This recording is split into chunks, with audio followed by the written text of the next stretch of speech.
let me just remind you, because I fear some people have it confused. And not you, but other people. All right. You are nobody's token. You are nobody's doormat. You are nobody's place to call home. Meanwhile, they're bringing shit, mud and shit, into that sacred temple. You are nobody's fucking ping pong board. You're not a whiteboard to bounce ideas off of just for them to take the idea and run with it. None of that shit.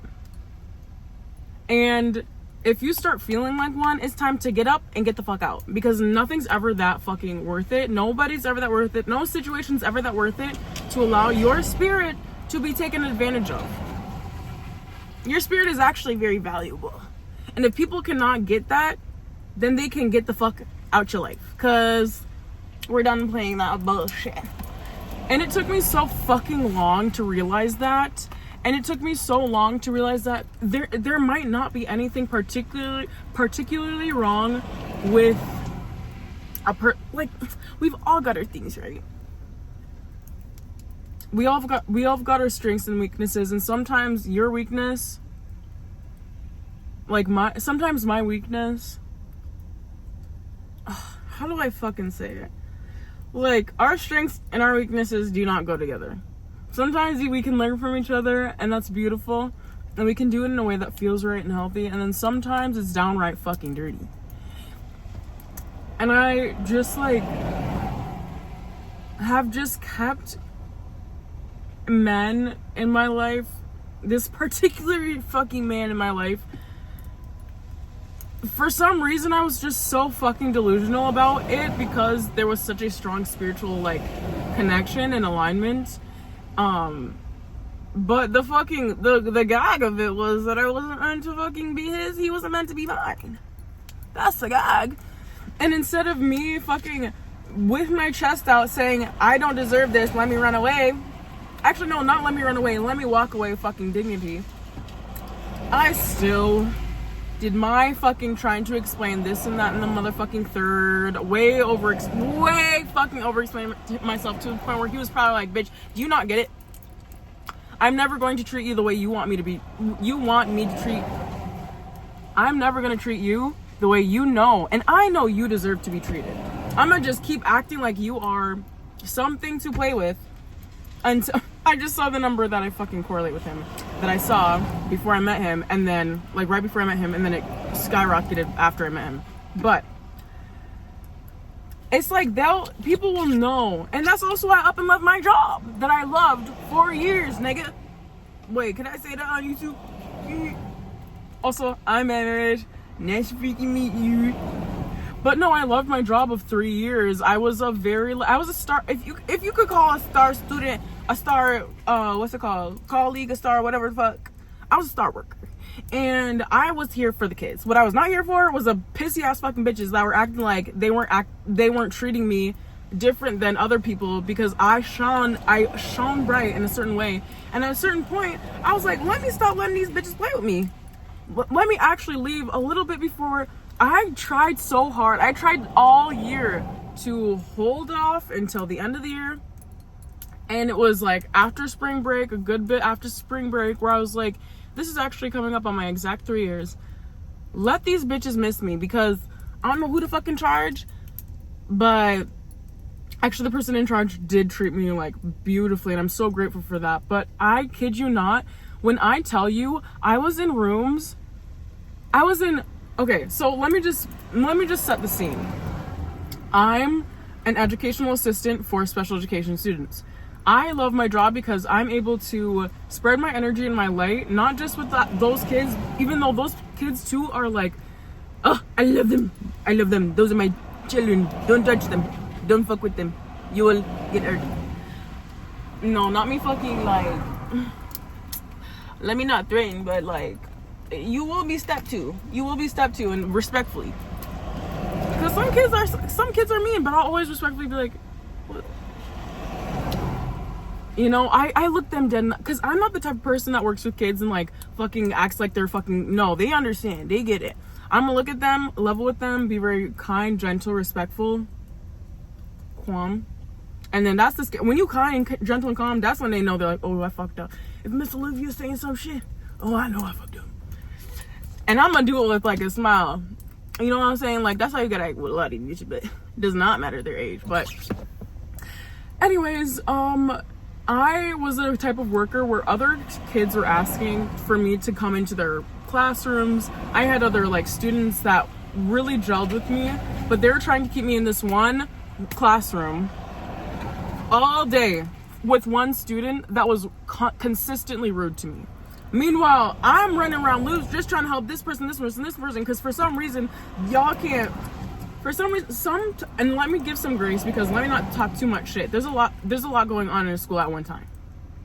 Let me tell you, especially if the leadership is not leadershiping. But not the highest, but like the special education department, in my opinion, was not leadershiping. And they should have had people in charge that were not. So we're gonna do our best that we can. And they had the audacity, after I asked them multiple times to not have me work with this person. I was working with them for months. I talked to their parents. I did so many different interventions. I talked to the teachers, like literally like sent full emails, like was trying my very darndest to be like, okay, let me make this work. Yes, it's easy work, but I don't want easy work. I want to actually be helpful. And they would not fucking put me with kids that I had been with for years, that were like, that I got on really well with.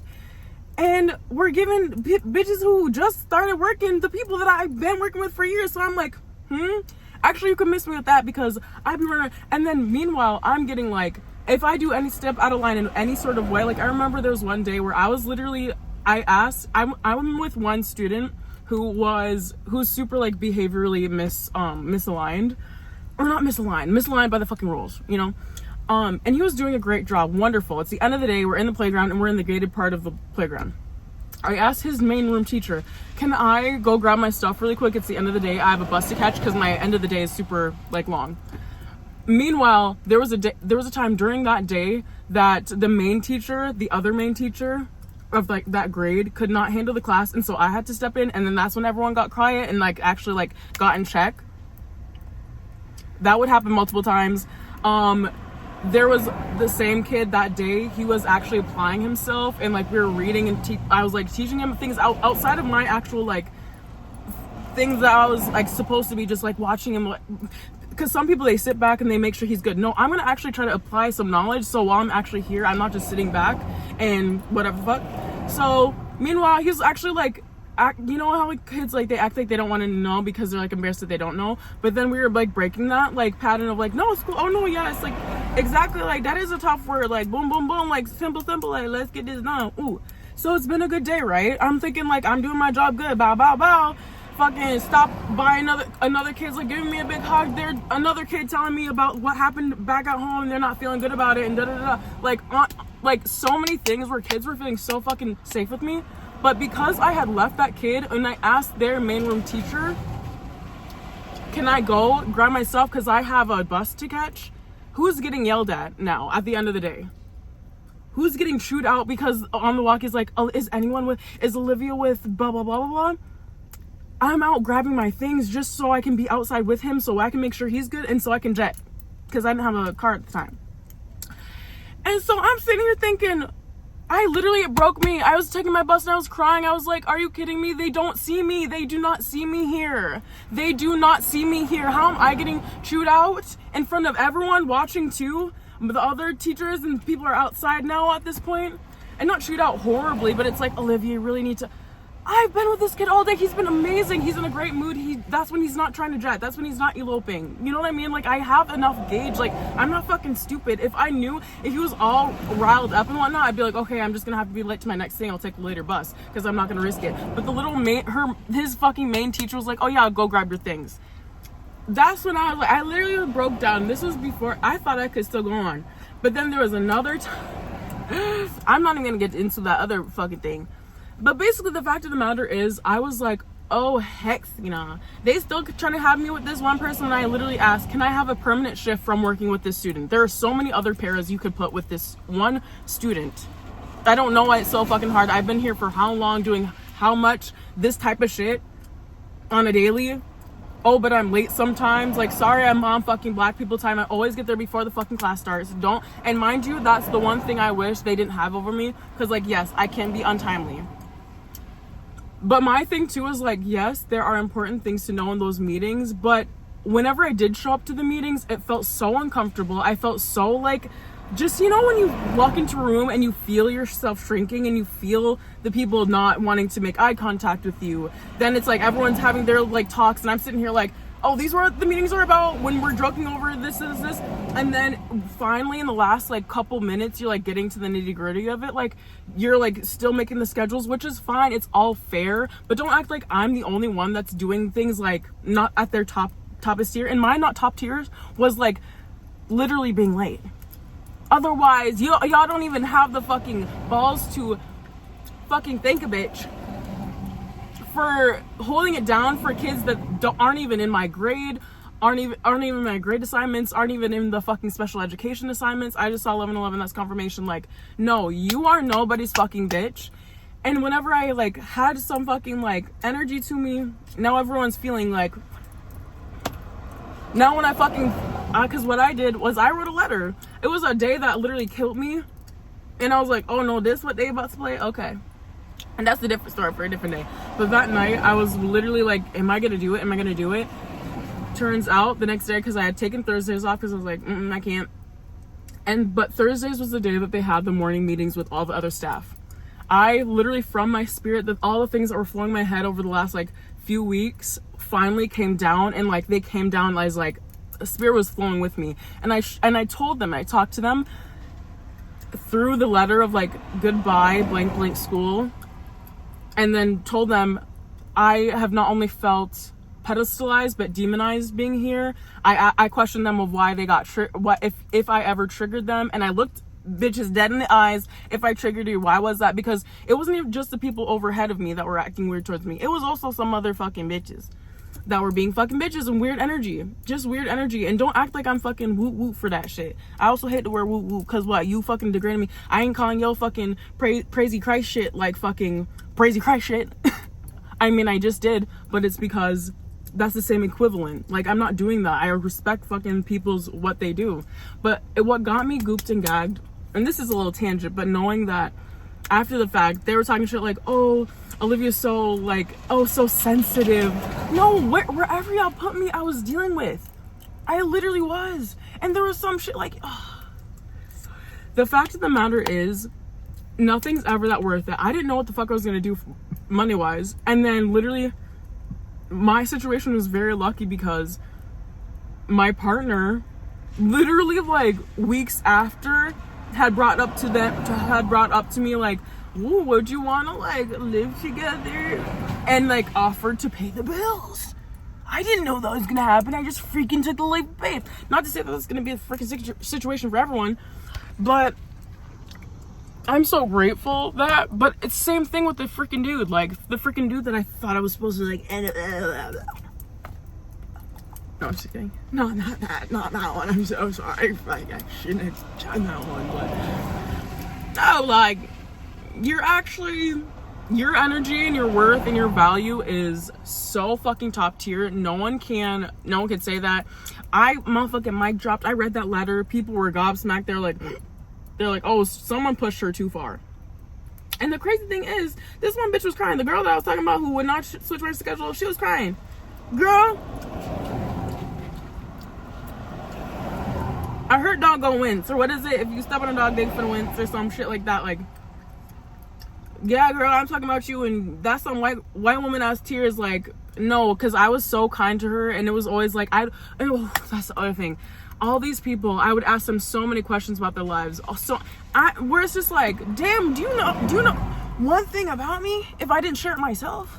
Try to be so nice, try to be like so gracious about like, please, like, I know you're in charge of their schedule. Like, I would be up, and then still, let's sweep her on the legs. She can handle more.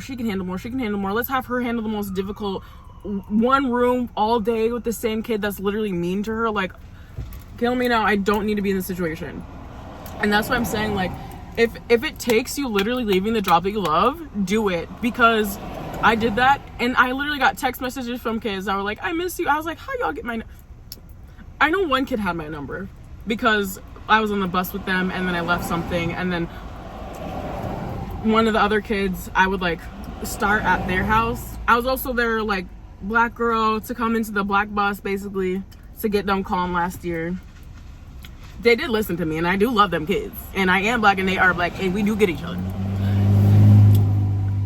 But yeah, she was like, oh my god, I miss you. I know I was missed. I know I was missed, but you're about to miss me when you treat me like that. And that's the fucking lesson of the day. Like, I just hope you know that it's literally so fucking worth it to act like you know who the fuck you are, and act like, and truly, like, instead of gaslight yourself, because I was gaslighting myself so many times, like, what's that interaction weird? Yeah, bitch. And they are triggered by you for being a genuinely nice, beautiful, kind person. They hate that shit. And let yourself remove yourself from those situations. And not to say that I also didn't have like so many like beautiful instances, like amazing coworker relationships as well, like let's not fret, or like let's not forget. But it was so many of my black coworkers that were saying the same shit, where I'm just like, I'm tired of having the same conversation year after year. There was this, okay, and that's a whole nother thing, but there was this white woman teacher that they literally moved out of her being the teacher to put her in a different like paperwork position, when there was a black man who was a floater between the two special, put him in there so she, like, why would you not make that opportunity for the black man that's already floating between the two special? She's already got her thing, and I felt like that was good for her too. She had the structure, she a mom, she you know, like, she had her little thing going. But you had to put bro ass who left that position last year, put him back there just so you can put the white woman into that, like, more like, you know, like paperwork type of position, so she ain't got to deal with thinking kids every day. Like, make it make sense. Make it make sense. Like, how are the black folk holding it down emotionally and energetically for these other kids that are always like fucking ostracized? Yeah, we're the fucking problem. No, please spare me. And that's just one example of times in my life where I've been felt like that. But this could be in friendship situation too. Like, don't get me wrong, there can be people that literally just aren't, they don't gel. But don't try to put yourself in that position. Same thing with social media. Who cares if this got dislike or that? Like, I feel like that's a whole different topic. But like, if people aren't seeing you, please do not take it personal. You know you that bitch. You just gotta act like it and move accordingly. And if they're not, let them know. Whether it's the absence of your presence or by literally telling them in a staff morning meeting like I did and walk the fuck out. Which I do feel bad about that. I didn't give them no warning, and it was a definitely quit on the moment shit. But like, a bitch was fed up. And you could tell I was fed up. I'm a pretty level-headed ass bitch. You could say I'm woo, but bitch, I got more sense than fuck you. So, and I'm talking to the ones that could get some. Ooh. And the one girl that thought she was being all PR response, like, I'm so sorry you felt like da. I went down the fucking thing. I was like, I didn't want to have to explain this to you, but this and this about why I did this shit. And I really hope that y'all don't think this is out of some, like, this was some easy decision for me. It was not. And then guess what? She read it, no response. Saw me the next day when I said bye to the kids, like, officially. Looked at me, couldn't even speak. Oh yeah, honey, I know. You know I fucking clock your ass. You thought you can get away with something? I'm sorry you felt that way. No, you literally had nothing left to say, honey. You had nothing to say. Isn't that funny? I thought you wanted to talk. So yeah, clearly had to get that off my chest for a second, cause I'm tired of my black woman going through shit. I'm tired of people in general going through shit that they don't deserve. But especially the ones that be swallowing shit after swallowing shit after swallowing shit. No, fucking bite back. And your bite will be so gentle and so demure, and they'll still find a way to be like, what the fuck? That was an interesting choice. No, you're an interesting choice. Anyway, let me stop getting sassy, y'all. Oh, that felt really good to get off my chest. I'm just like, y'all, if you feel in any relationship or situation, even with your goddamn self, you better get that in check, man. You got time. One of my partner's fucking favorite quotes that I love and stick by is that until death, all defeat is psychological. So you still got this. We might be in some tough moments sometimes, but we always finna get through it, and we always finna learn from it and move the fuck line after you process it and trace it. transmute and whatnot, hopefully. But yeah, peace, love, prosperity in the heart, and monetarily. If I can quit my job, you can too. I love that shit. Fuck. And it was good money. But I ain't finna be no one's doormat. The fuck?